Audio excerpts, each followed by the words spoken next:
Buen día a todos. Buen día, profesor Julio. Buen día, profesora, ¿cómo está? ¿Qué tal? Jóvenes, buen día. Vamos a iniciar la clase. Son 19. ¿Cómo están? ¿Alguien me podría decir en el tema en que nos hemos quedado?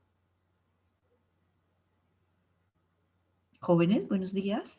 Buenos días, profesora. Nos quedamos en fosforilación oxidativa.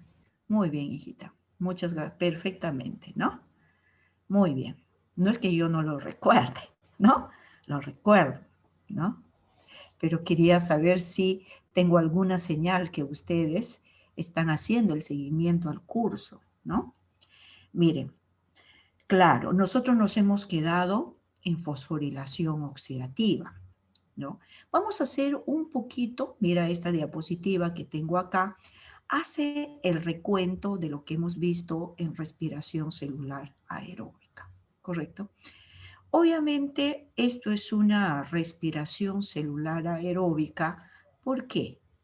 Porque en primer lugar, correcto, eh, las etapas de la respiración ocurren en el citoplasma y en la mitocondria.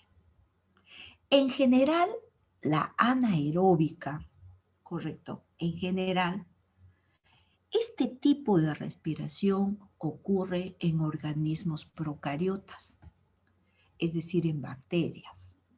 ¿Correcto?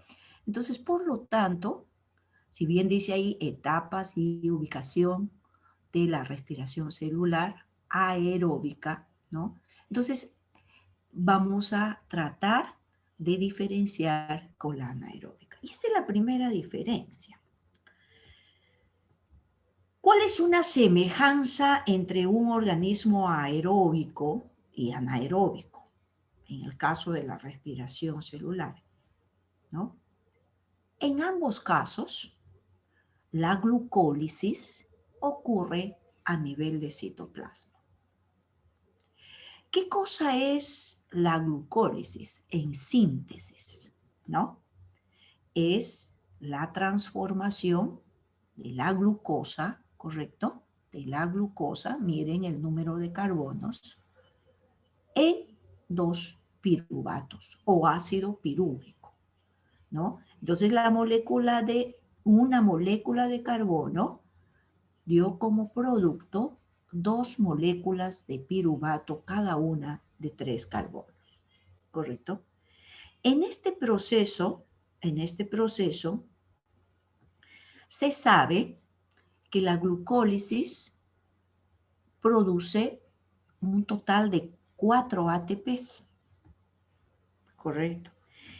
4 ATPs. A esta producción de ATPs que ocurre a nivel de reacciones químicas, se dice que es fosforilación a nivel de sustrato, ¿no? Entonces, en la glucólisis se forman 4 ATPs. Bien. Sin embargo, ¿por qué le resto 2? Porque la misma glucólisis, correcto, al inicio del proceso, gasta 2, ¿no? Entonces, el saldo es 2 ATPs, ¿no? Entonces, aquí tienen que tener cuidado, ¿no? ¿Qué es la glucólisis en forma sintética, como lo están viendo, ¿no? Luego, que ocurre siempre en citoplasma, sea en organismos aeróbicos y anaeróbicos.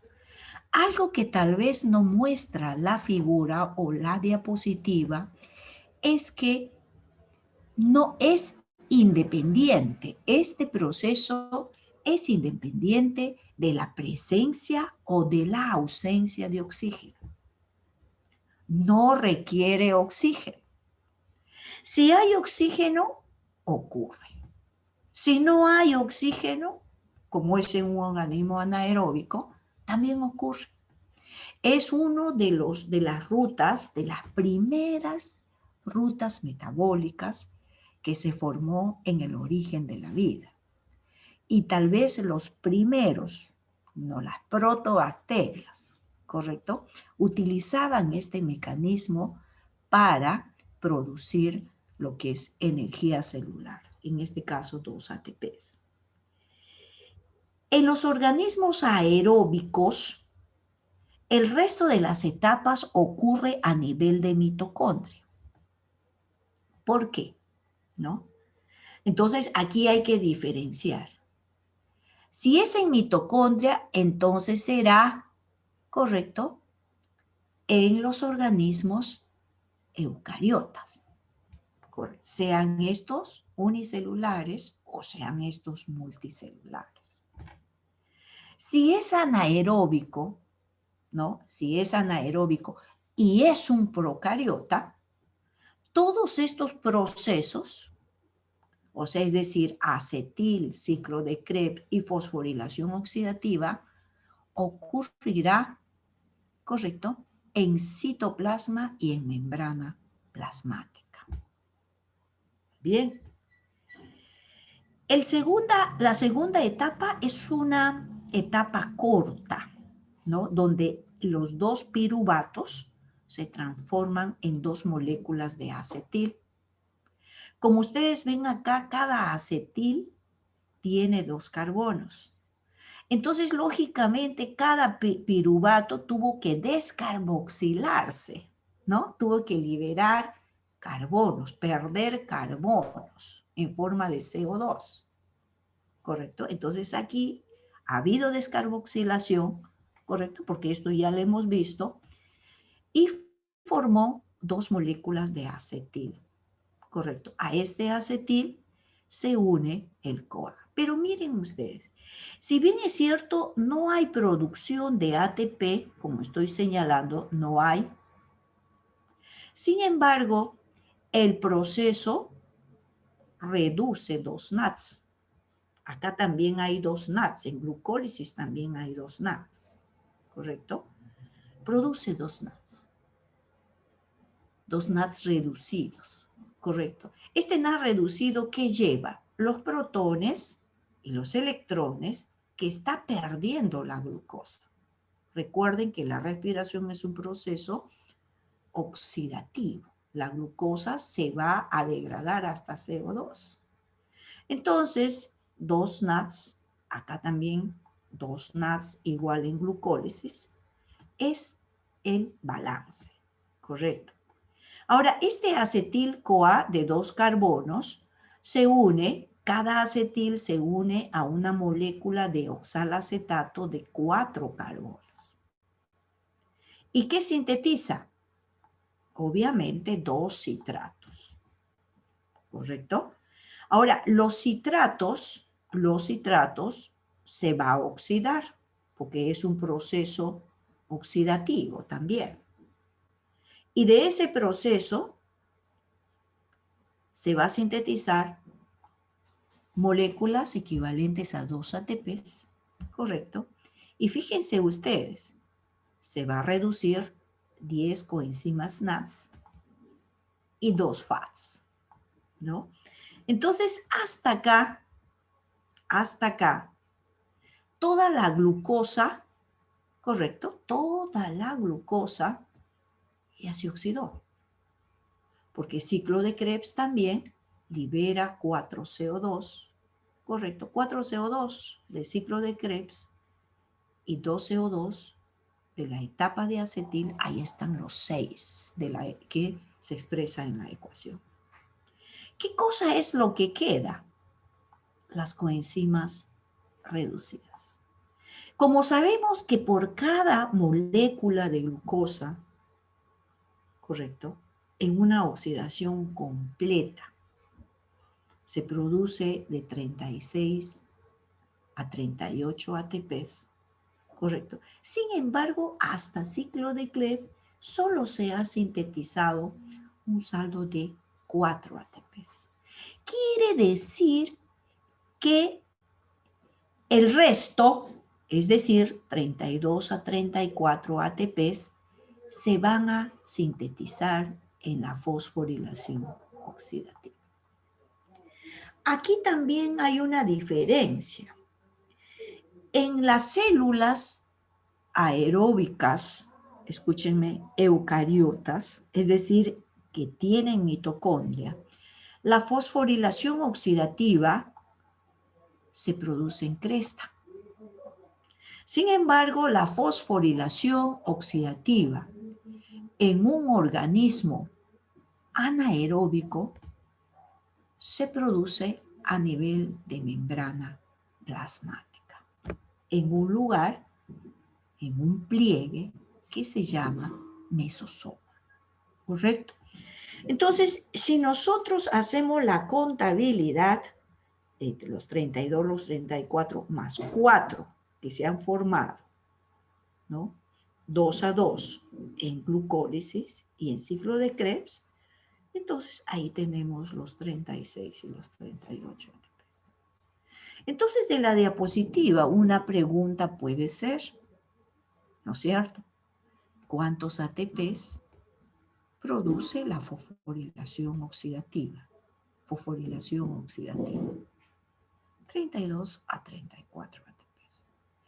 ¿Cuántos ATPs se producen por fosforilación a nivel de sustrato? Cuando te dice a nivel de sustrato, te está diciendo en la cascada de reacciones químicas, que es desde la glucólisis hasta el ciclo de Krebs. Y en esa pregunta solo es 4. Correcto. Sumado ambos va a dar los 36 y va a dar los 38. Correcto. Cuando usted le pone falso y verdadero, la glucólisis siempre ocurre en citoplasma. Verdadero. La glucólisis siempre ocurre en citoplasma y no requiere de oxígeno en la respiración celular aeróbica. Verdadero. La glucólisis ocurre siempre en citoplasma, ¿no? Pero en la respiración aeróbica requiere de oxígeno. Falso. Ahí tiene dos premisas, ¿no? Primero, que ocurre en citoplasma, eso es verdadero. Sin embargo, correcto, esto es un proceso primario, es una vía primaria. Ojo, no depende del oxígeno.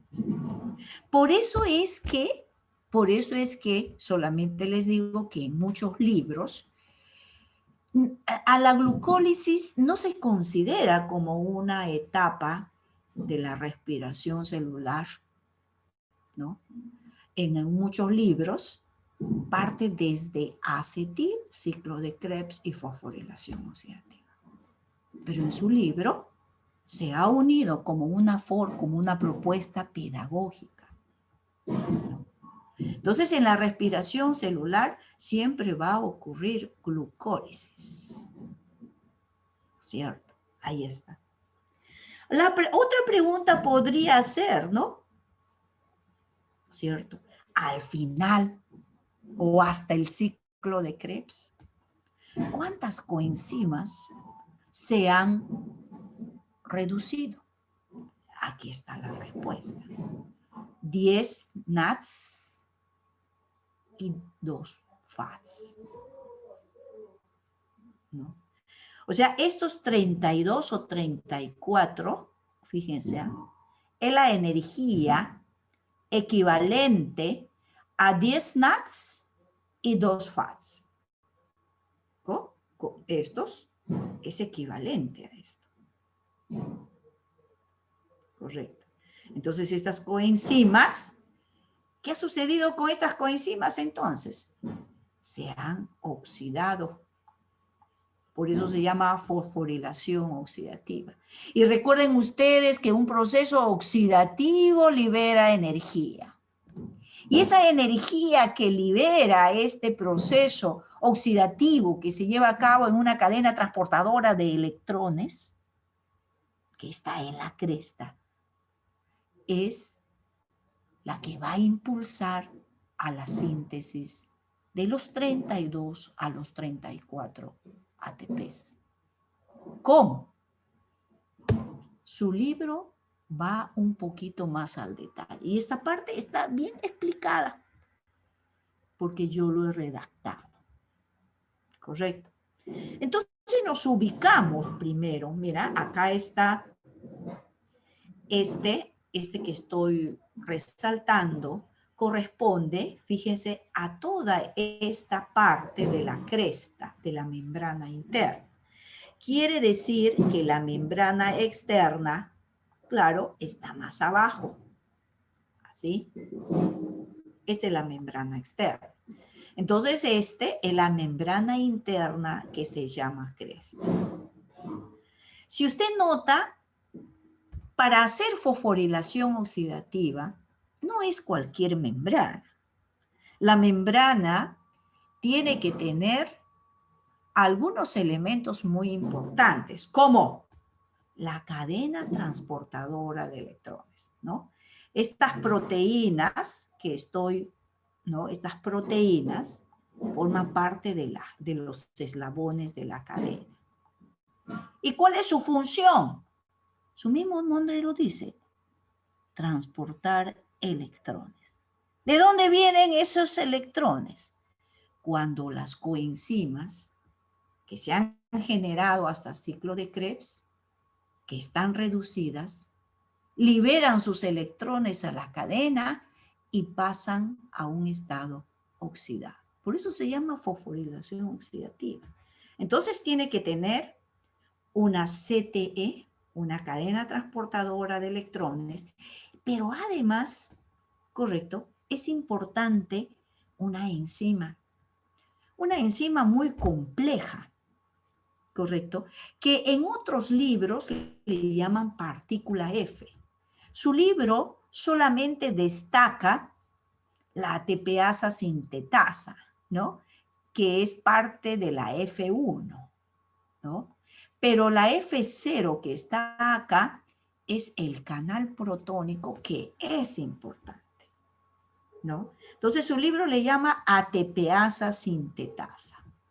Pero vale decir que este complejo enzimático, ATPasa sintetasa, que conforma la F1, tiene una F0, tiene un canal. Es un canal protónico. Entonces, cualquier membrana no puede hacer fosforilación oxidativa. Las membranas que tienen cadenas transportadoras y la partícula F, o llamada en su libro ATPasa sintetasa, son los elementos fundamentales para que se pueda realizar o esa membrana pueda llevar a cabo la fosforilación oxidativa. Entonces, miren acá estos NADs y estos FADs, ¿correcto? ¿Cuántos NADs reducidos eran? Acá, ¿cuánto le pongo? ¿Cuántos NADs? 10. 10. Muy bien, chiquita. Y 2 FADs. Ahí está. Entonces, estos NADs, voy a otra vez poner resaltador, estos NADs llegan hasta la cresta. ¿Correcto? Este de acá se supone que todo este sitio es la matriz. Esto es la matriz. Esto es el espacio intermembrana, miren. Eso hay que reconocerlo. Entonces, mira, ¿qué hace este NAD? Este NAD se va a oxidar. Aquí está, mira. Es decir, su electrón, sus 2 electrones, correcto, pasan al primer eslabón de la cadena. Entonces, ¿qué sucede? Mira, el primer NAD se oxida. Y el primer eslabón de la cadena se reduce. Correcto. Entonces, el primer eslabón se reduce y la coenzima y el primer NAD se oxida. Bien, aquí está. Este electrón pasa a otro eslabón, el famoso eslabón coenzima Q, ¿no?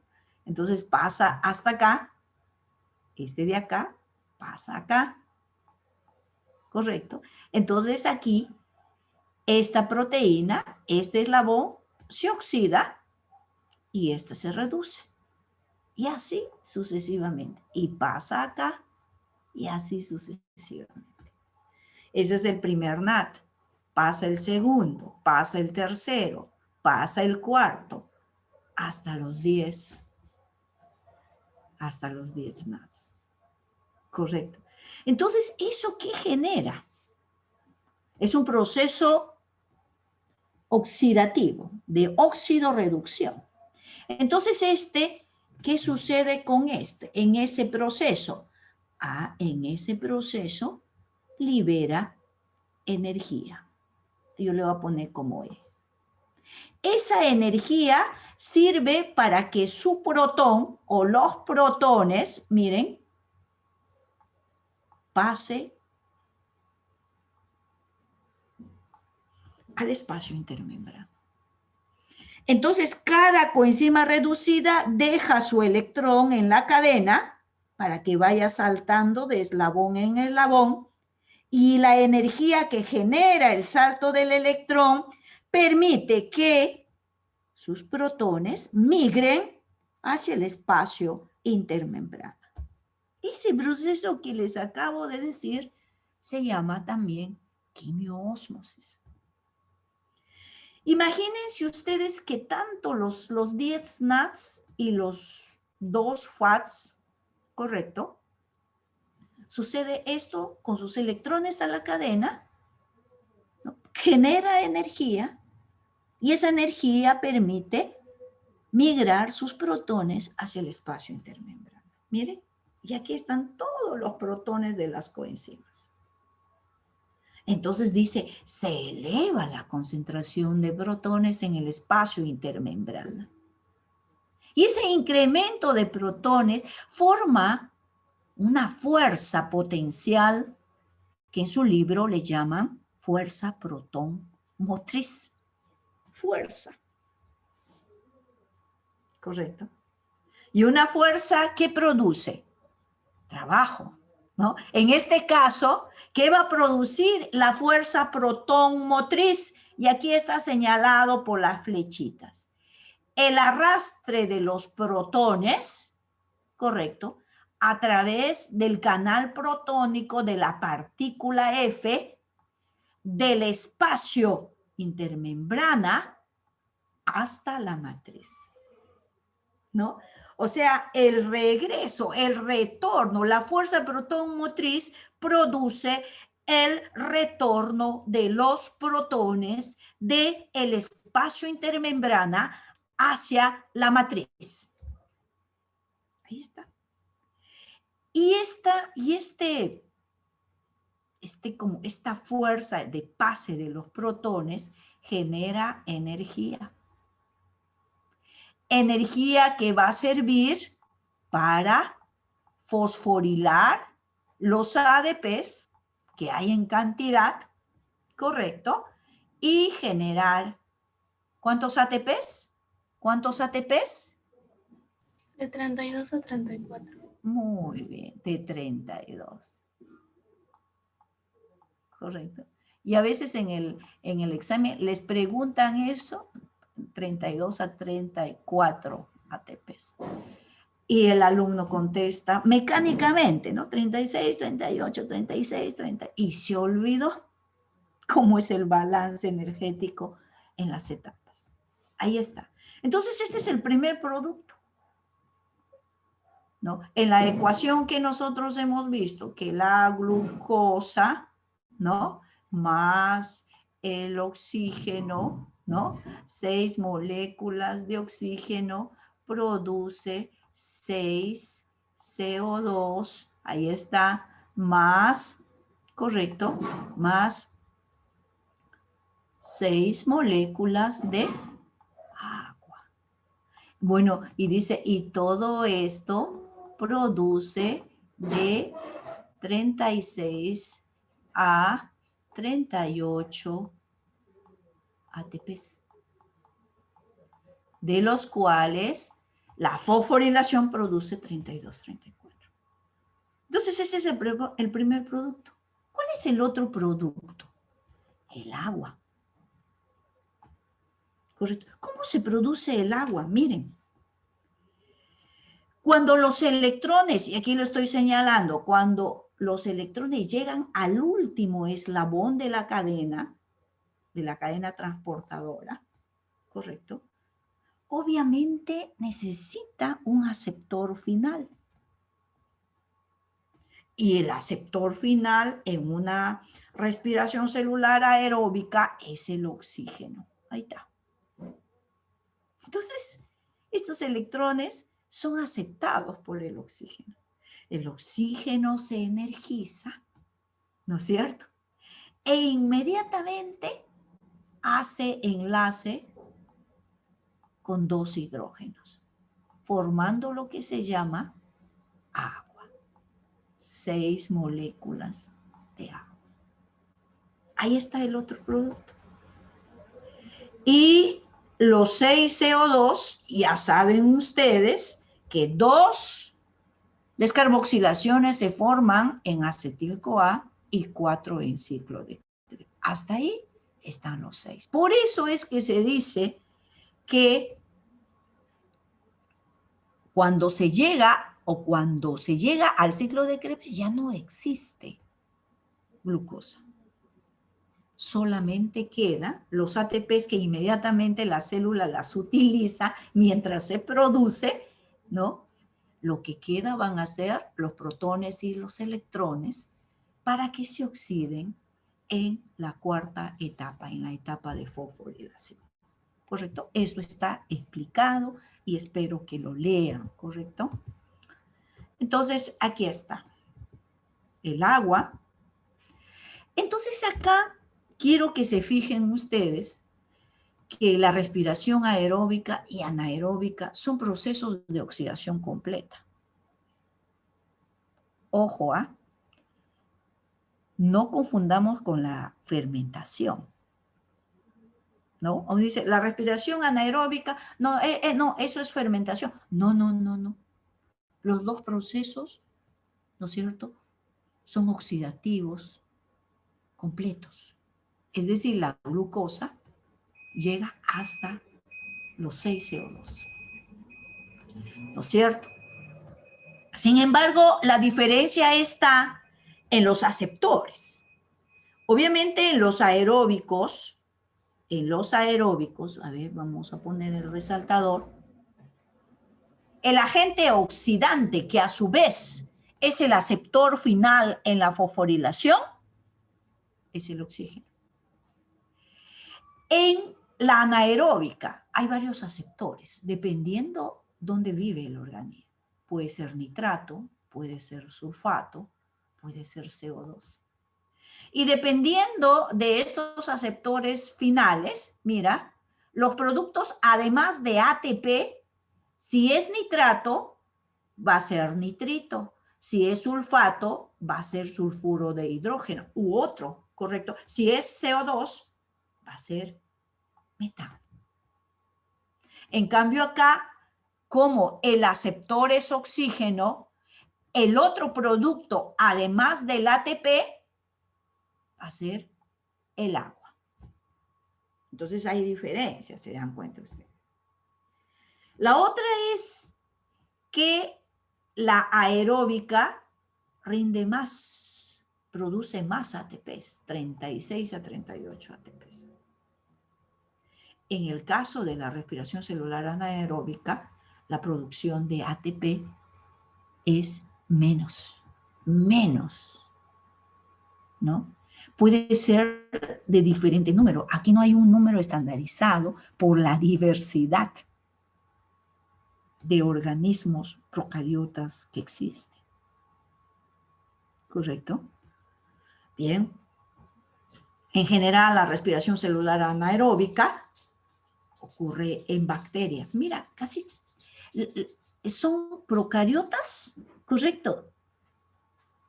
Quimiótrofos, ¿no? En cambio, la respiración celular anaeróbica puede ser multicelular o unicelular, ¿no? Puede ser Procariota y eucariota. Ahí está, mira. Acá también hay bacterias. Correcto. ¿Qué es la fermentación? Miren acá. Vamos a poner esto que me interrumpe. Aquí está. Pensando y comparando con la respiración celular. Dice, es la oxidación, es un proceso oxidativo, es catabolismo, pero hay algo importante acá. Es una oxidación parcial. No es total, no es completa. ¿Correcto? Dice, es una oxidación parcial de la molécula orgánica cuando cambia el entorno. Eso es importante. ¿Por qué? En la fermentación, específicamente hablando de la alcohólica y de la láctica, ¿correcto? Ocurre en organismos, escúchenme, procariotas y eucariotas aeróbicos. Entonces, esos organismos aeróbicos, la primera intención es que cuando la molécula orgánica, es decir, la glucosa, quieren oxidarla, la quieren oxidar completa, quieren hacer respiración celular. Pero ocurre que en algunos casos, ¿no? En algunos casos, si cambia las condiciones aeróbicas de ese organismo a las condiciones anaeróbicas, no le queda otra ruta que hacer la fermentación. Le cuento, por ejemplo. Supongamos, vamos a tomar un ejemplo práctico, ¿no? Supongamos el lactobacillus. Es un bacillus, es un procariota, ¿no? Entonces, este organismo, ¿correcto? Es aeróbico. Correcto. Entonces, este organismo de vida libre, entonces hace respiración celular, ¿no? Respiración celular aeróbica. Y de esa respiración, ella consigue de 36 a 38 ATPs.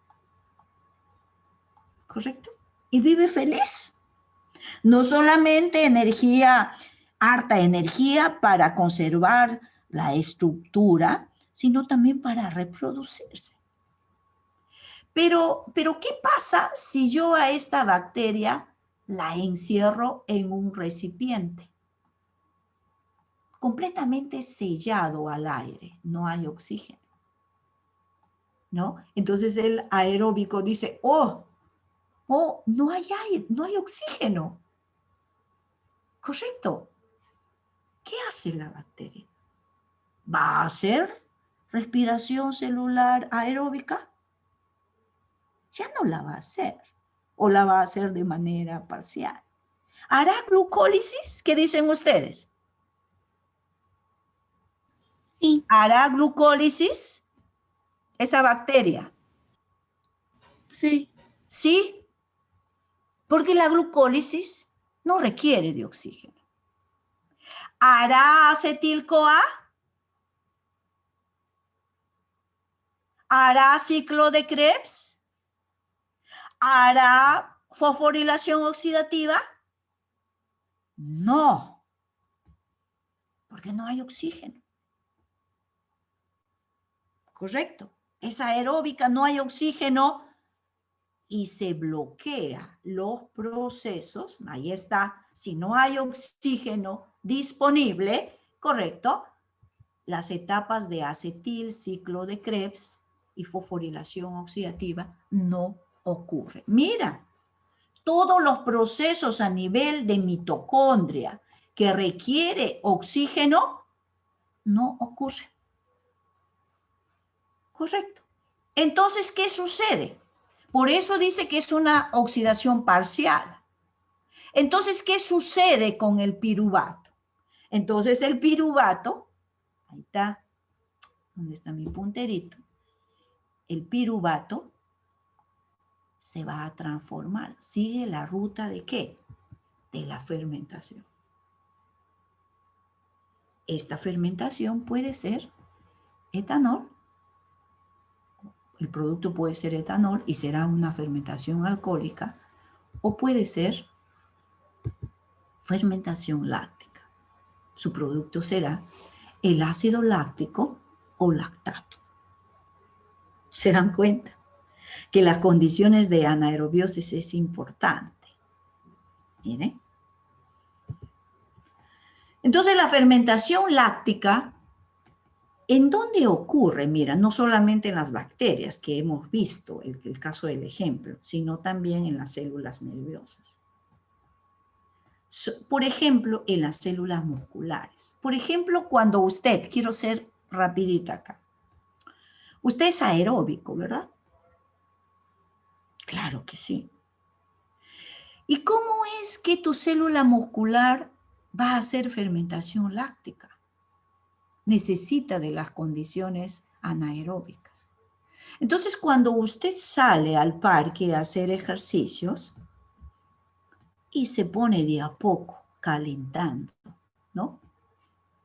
A correr, pero esa intensidad en la que ponen el ejercicio va en armonía, en equivalencia con la cantidad de oxígeno que suministra, todo está bien.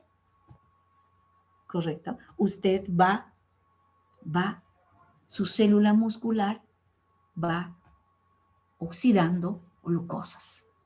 Perfecto. Es decir, hace glucólisis, acetil-CoA, ciclo de Krebs, llega a fosforilación oxidativa, obtiene su ATP, nuevamente, ¿no? Coge otra molécula, correcto, y se hace y genera gran cantidad de energía que a usted le permita, ¿no? Correr. Pero ¿qué sucede cuando usted sale al parque al correr y no ha calentado, no ha hecho el proceso de calentamiento, no ha hecho el proceso de respiración? De frente. Por eso es importante el calentamiento.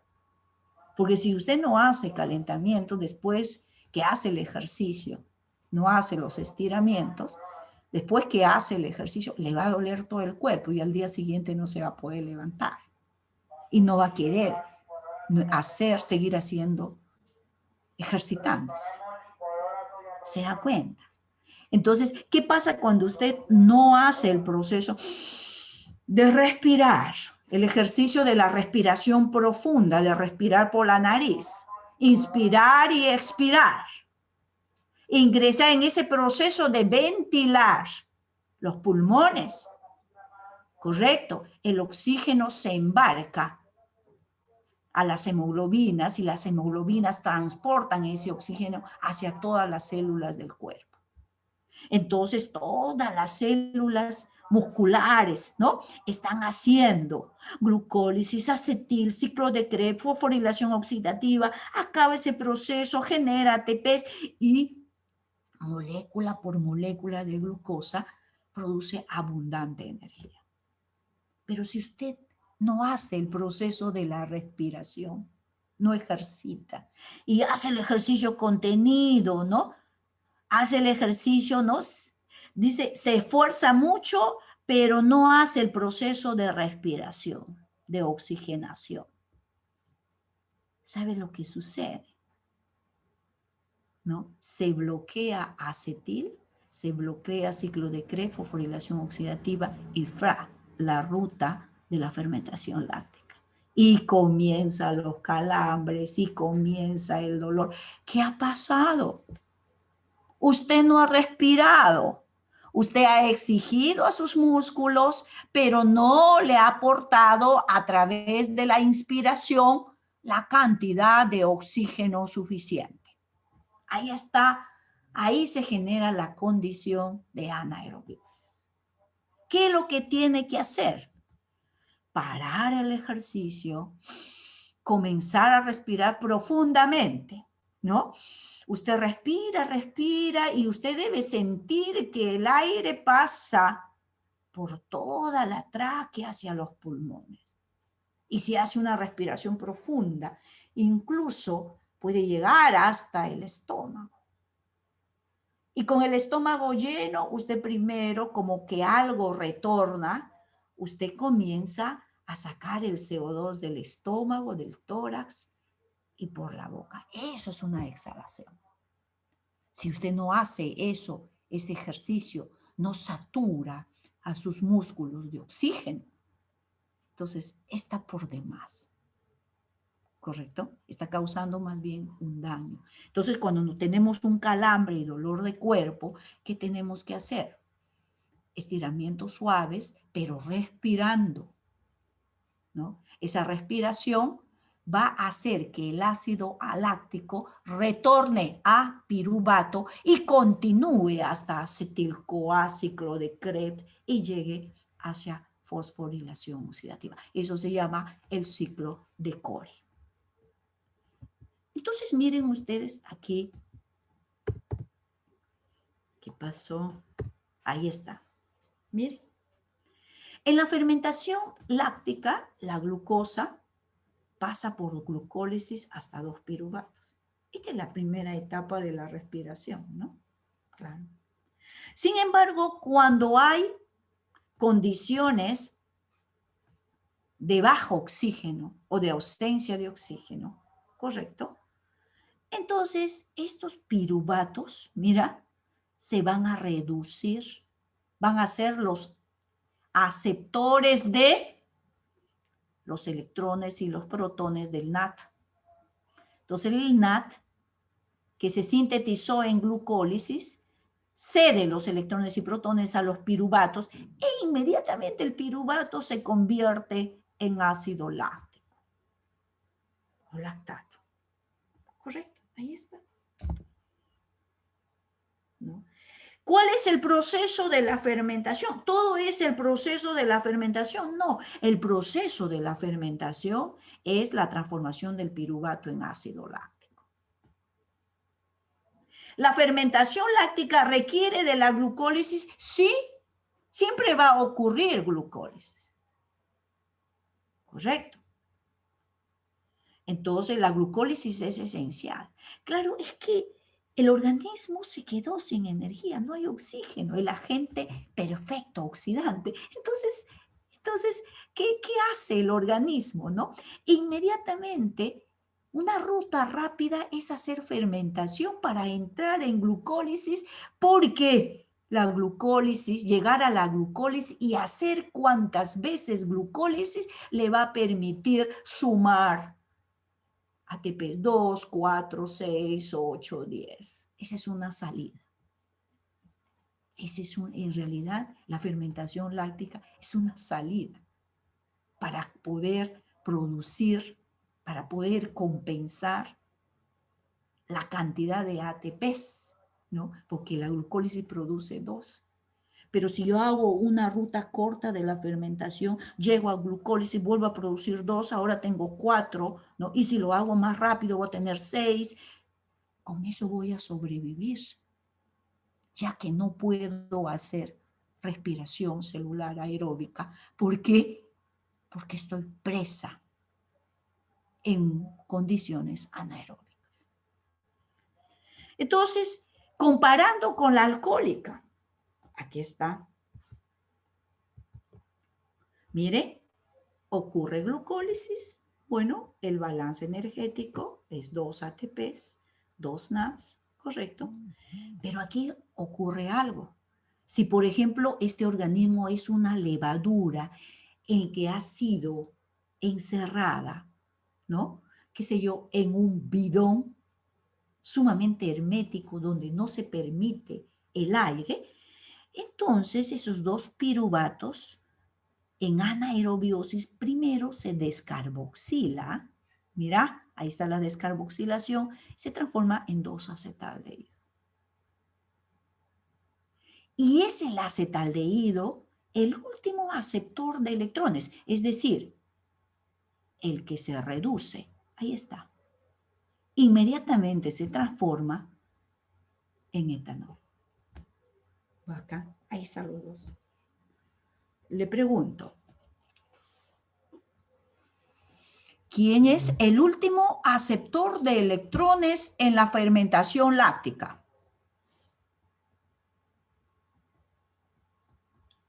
El piruvato. Los piruvatos, porque son dos hijitas. ¿Quién es el último aceptor en la fermentación alcohólica? Los acetaldehídos. Muy bien. Y si yo te digo en un falso y verdadero, el último aceptor en la fermentación, usted asume que es láctica y alcohólica. El último aceptor es una molécula orgánica, ¿será verdadero o será falso? Verdadero. Verdadero. Muy bien. Finalmente, ¿quién es el último aceptor de electrones en la respiración celular aeróbica? El oxígeno. Y es inorgánica, ¿se da cuenta? ¿Quién es el último aceptor de electrones en la respiración celular, correcto, de las bacterias del nitrógeno? ¿Quién es? El nitrato. ¿Correcto? ¿Quién es el último aceptor de electrones? Correcto. En la respiración aeróbica de una arqueobacteria metanogénica. El CO2. ¿Correcto? Bien, ahí está. ¿Será falso y verdadero si yo le digo que la fermentación láctica y alcohólica produce 2 ATPs?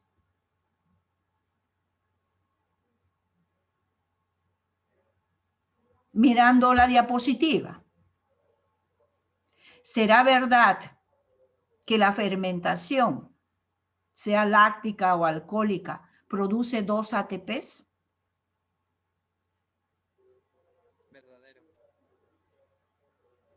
Si usted ha leído su libro y por casualidad lo ha visto, que me parece que no lo hacen, ¿no? La fermentación es la transformación del piruvato o en ácido láctico o en etanol. Vuelvo a preguntarle, ¿la fermentación produce 2 ATPs? ¿Falso o verdadero? ¿Verdadero? Verdadero. No, le estoy diciendo, la fermentación es la transformación del piruvato o en ácido láctico o en etanol. Los 2 ATPs que se forman son ATPs de la glucólisis. En la fermentación no hay ácido láctico. Ojo, ¿eh? Bien, hijitos. Fotosíntesis. La fotosíntesis, este ya es anabolismo, ¿correcto? Esto es, no es catabolismo como la fermentación y la respiración es anabolismo. Pero lo que tal vez quiero precisar que la fotosíntesis que vamos a ver es una fotosíntesis oxigénica, ¿correcto? ¿Qué ocurre en las plantas, correcto? Y en algunas algas. Oxigénica, porque también hay una fotosíntesis anoxigénica. Y lo dicen, ¿no? Anoxigénica porque no produce oxígeno. Es decir, además de la materia orgánica, puede producir azufre molecular, por ejemplo, ¿no? Pero la oxigénica, además de la glucosa, produce, no sé, oxígeno, ¿no? Y en el caso de la fotosíntesis oxigénica es acíclica, y ustedes lo van a ver. En el caso de la respiración anoxigénica o no oxigénica, es cíclica, que se lleva a cabo en algunas bacterias fotosintéticas. Miren ustedes, ¿dónde se lleva a cabo la fotosíntesis? ¿Dónde? en el, ¿cómo se llama esto? En el organelo que tienen las plantas llamadas cloroplastos, ¿no? Ahí está, mira, este es el cloroplasto. Voy a ponerle un momentito, por favor. Ahí está mi marca, el cloroplasto. Ahora, ¿dónde están los cloroplastos? En las células. Pero en todas las células de la planta está en el pétalo, en la raíz, ¿no es cierto? ¿En todas está? No. ¿No? Entonces la fotosíntesis hace referencia ¿a qué? Al órgano de la planta que se llama hoja. Y si usted hace un corte microscópico de la hoja, mira, usted va a ver lo siguiente, ¿no? Va a ver lo siguiente. Mira, aquí epidermis inferior, epidermis superior, ¿correcto? Entre la epidermis hay un conjunto de células que se llama, o le dicen las células del mesófilo. Mesófilo es el medio, ¿no? De dos mesófilos, correcto. Fíjense ustedes que cuando se analiza el mesófilo, correcto, el mesófilo está formado, tiene una parte que se llama el parénquima clorofiliano. Correcto, el parénquima clorofiliano. Es decir, que tiene clorofila. Y usted dice, ¿y dónde está la clorofila? En el cloroplasto. Correcto. Ahí está. Entonces usted va a ver estas cositas que le estoy resaltando. Estos son los cloroplastos. Entonces ya sabe qué tejido contiene cloroplastos. El parénquima.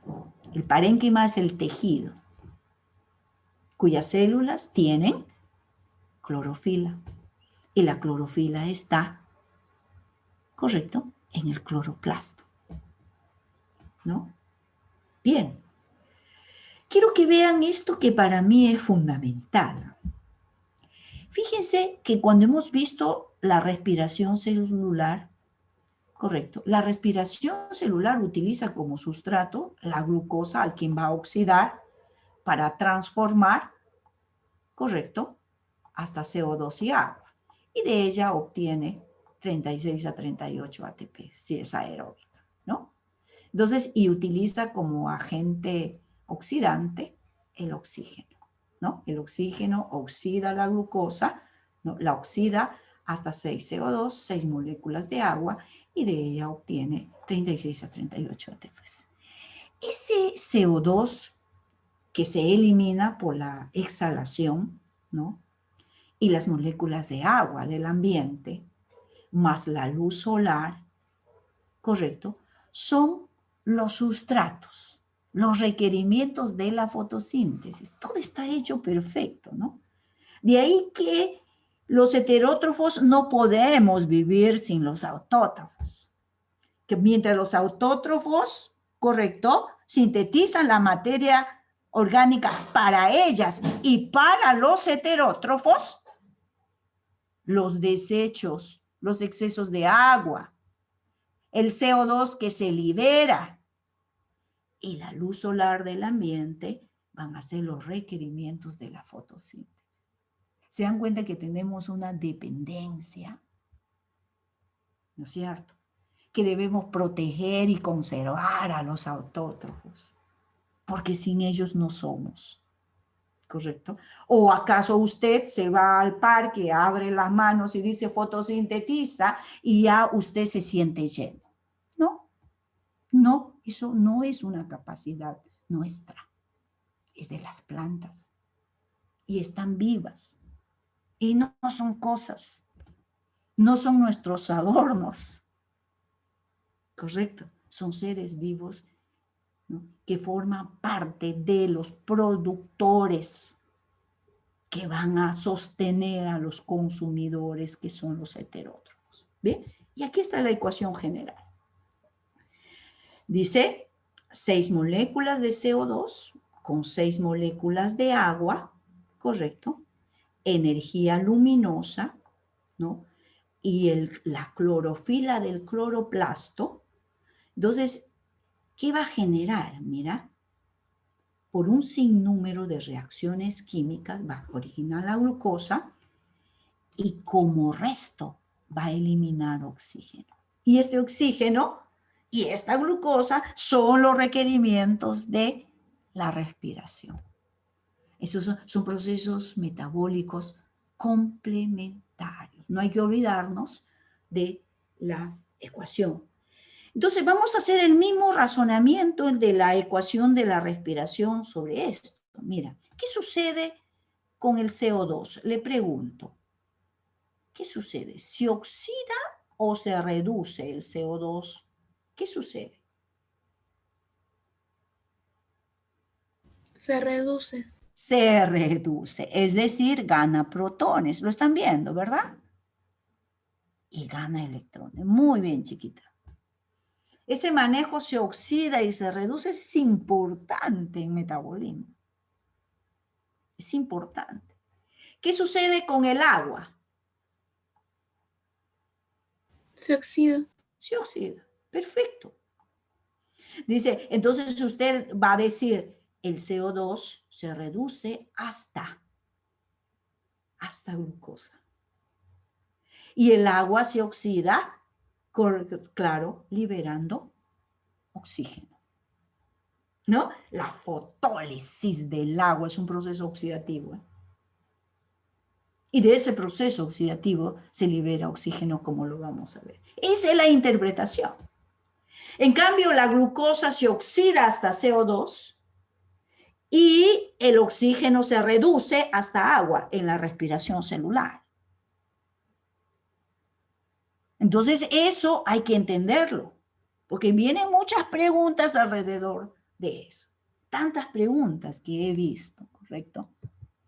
Bien. Entonces, vamos a ver las etapas, ¿no?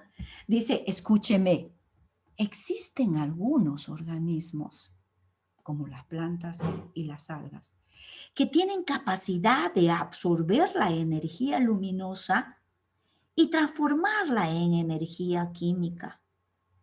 Eso es fase luminosa. Eso es fase fotoquímica. Eso es, mira.